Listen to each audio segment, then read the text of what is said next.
The Chinese government cracking down on big tech companies, and Alibaba founder Jack Ma hasn't been seen in public for 2 months.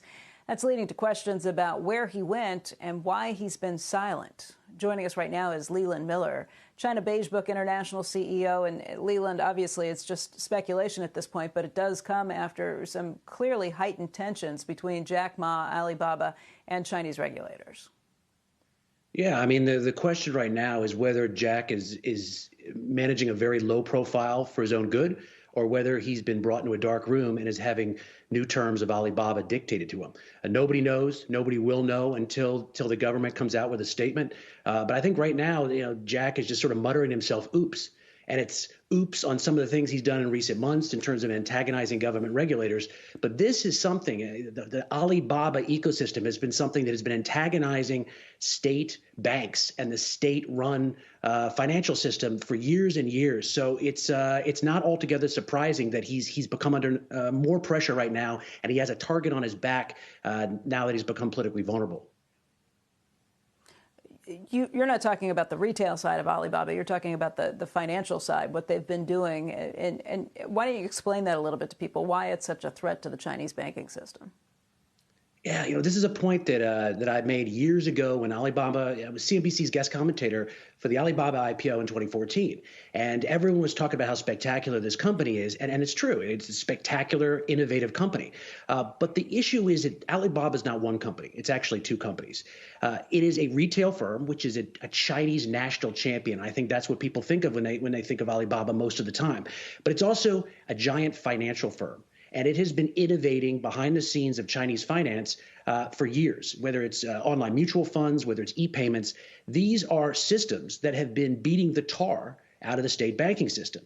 Alibaba for a while was allowed through Yuebao, its mutual fund, to offer these very high rates where the state banking system couldn't. And over time, in China Beige Book, you can see that there's been migration, deposit flight from the state banks over to the Alibaba system. So Jack has got an enormous number of people who really dislike him inside the Chinese banking system.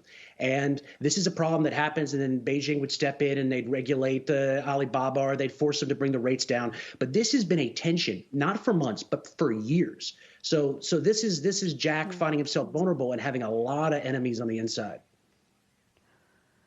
Leland, just in terms of what that means for the Chinese population, I mean, it's a good thing. It's helped so many people in China who wouldn't have been able to get loans otherwise, wouldn't have been able to do some of those things. So I have a hard time thinking that in itself has been the biggest problem, or why the Communist Party might crack down on him.